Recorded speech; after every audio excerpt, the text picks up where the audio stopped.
Hello, something guys and gals. This is Lance here for number 3 on these streaks of modern warfare shooters. Now, I want to discuss a particular game that, gameplay-wise, is not very proficient, but is self-aware in the whole aspect of what is going on. This game was a big eye-opener for many people because on on the outside it just looked like another bare bones typical gray muddy first person shooter about patriotism and whatnot, and Spec Ops a lot. I've never played this game before, but from what I can tell, it's a very iconic game. Not particularly for the gameplay, not particularly for the graphics. They are somewhat neat.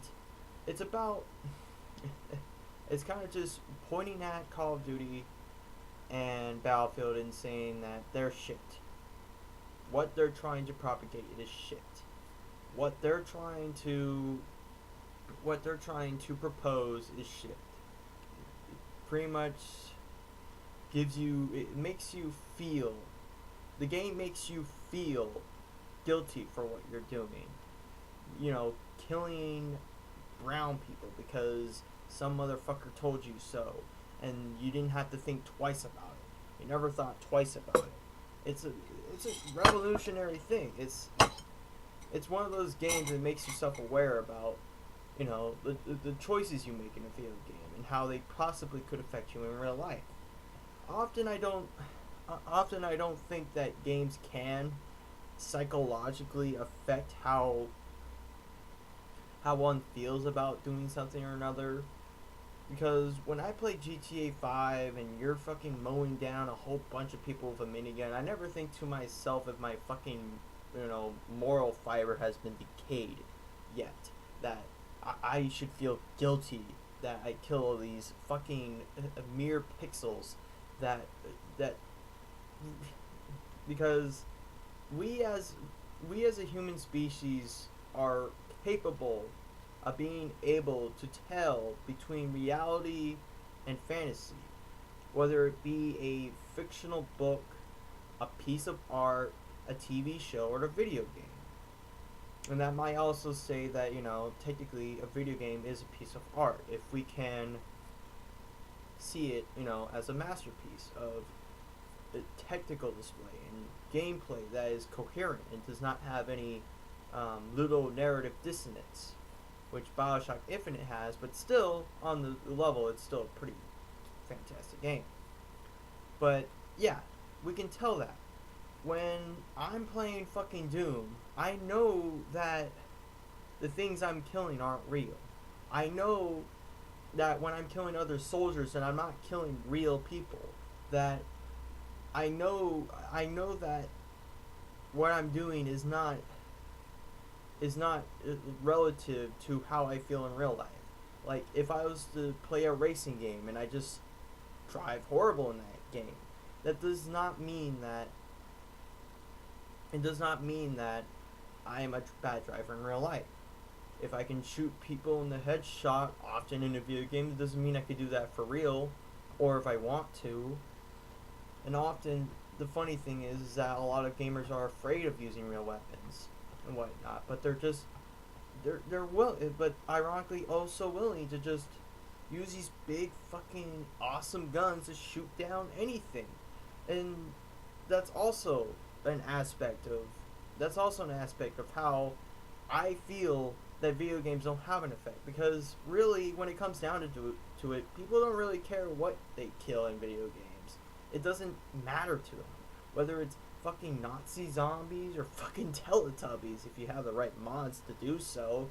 It's just there. That's just the aspect of the gameplay. It doesn't matter. It's not like I'm like mowing down a bunch of people in GTA 5 at this fictional Up and Atom because I hate the people who work at the Up and Atom. There's a gameplay aspect involved where if you kill people near a particular store, the fictional stocks will plummet, and then the stocks of other companies will rise, and then you can pretty much sell those stocks to get a profit. So it has something to do with that, but overall, I'm not like thinking like shooting down a military base in a game, and thinking that'd be a great idea in real life, because doing so in a game has a sense of ridiculous to it, a padded ridiculous that you would be able to mow down a whole bunch of military officers without taking a single bullet, or even taking a single bullet, and still living to be able to fight back. Even with body armor, like if you were to get penetrated by a bullet, even with body armor on, that would still, for the most part, incapacitate you. It would not enter your body, but it'd feel like you got fucking hit by a wrecking ball, or like maybe even a cannon, depending on what sort of bullet, where it hit and whatnot. And often it's kind of weird with Spec Ops: The Line, because it's a game that both satirizes the sole intentions of Battlefield and Call of Duty, but at the same time kind of makes gamers feel guilty about the things they do in a video game, that they feel feel bad about, that they should feel bad about killing these innocent people in these fictional video games that are just merely pixels that react based on algorithms that are applied within the gun and whatnot. Strange, like loading screens will tell you that it's all your fault, that you're the piece of shit, and it makes you feel bad and whatnot. But maybe that's a good thing. Maybe if we feel bad about the choices we make, that's probably what makes us truly human. That a game makes us feel bad for the things that we do in video games, because at some point maybe we do start to blur the lines of reality and fantasy. Maybe we start to think what we're doing is real. And if we start to feel consistently guilty about it, maybe we're starting to realize that we start to realize ever so more that what we're doing is not real. It's not pertinent to the actions. The same thing goes for like the Columbine shooters. Like the motherfuckers who blame it on the music industry, and they blame it on video games, when admittedly that had nothing to do with it. It was because they were bullied, they were pantomimed for their looks, they were rejected by women, and they were rejected by their parents and ignored by their parents. Because who in the fucking right mind thinks that two teenagers can smuggle 70 different fucking pipe bombs and like 6 different weapons without the parents realizing that maybe something's up? Not to mention how they were able to even get all that fucking munitions in the first place. That it was just out there for them to get. It would be that easy for a bunch of 17-year-olds who don't even have a fucking permit and are of age to get a permit. Nobody thinks of that. They just blame it on the simple shit. The shit that can't defend its own selves. Because, these two kids happen to play Doom and whatnot. Well, Doom wasn't the reason why they killed those kids. They were already thinking of that. Doom was just an extension of their own psychological mess. When the Tucson shooter shot those kids and then happened to play a video game, he didn't take the video game as if, well, it's probably a fucking good idea to shoot some kids in the head today. It was just an extension of it. It was an extension of what he already had concluded doing in the first place. And whatnot. So even for the people who just happen to play video games and actually had killed people, video games didn't start that thing.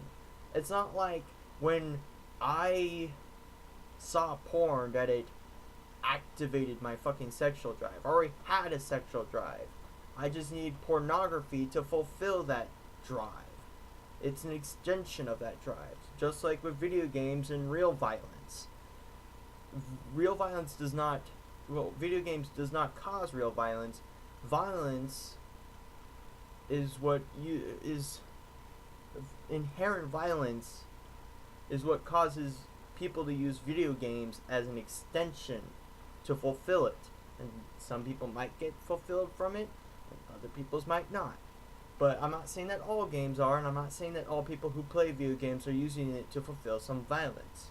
Because, like I said, most gamers aren't very fond of violence. They're not fond of picking up a real gun, and I don't think I would be either.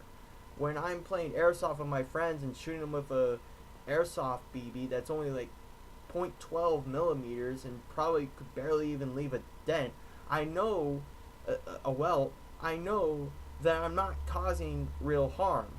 It's a little bit painful. It's like a fucking pinch. It's like a quick, like, pinch with a little twist to it.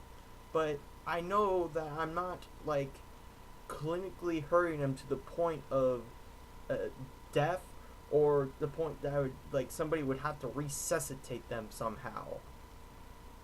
I'm aware of that. And because I'm aware of that, I know that I'm not an inherently violent person, that I don't want to be an inherently violent person, and that video games don't cause me to be an inherently violent person, and that video games are not an extension of me wanting to be an inherently violent person. And I think that's what Spec Ops: The Line is trying to let you know, that you're going to feel guilty, but that's the essence of being a human, is that you should be aware of the choices that you are doing and what it does to other people. It's looking at Call of Duty and Battlefield and saying that these are the kind, like, taking these two games as people, and saying these games do not care. They lack the empathy to care. They are not self-aware. They do not care what decision you make. They put you down. They put you down that pipeline and feed you what they think is right for you. What they think is what you need to hear. That, America's great, and that you should be patriotic, and that all other countries are just out to get you and whatnot. I don't think that these two games are saying that, are not putting violence on a pedestal, but they are trying to propagate the sole idea that we should just be xenophobic all the time, and that because we act xenophobic, that everything we do to any country is alright because we don't know them. We're inherently afraid, so we can just do whatever we please. So that's Spec Ops: The Line, a game that gameplay wise not very pleasing, but that's not the point of the game. The message that it comes across is that we as a human species will feel guilt, whether it's the actions we do in real life or the actions that we do in a video game. But that is solely what makes us us.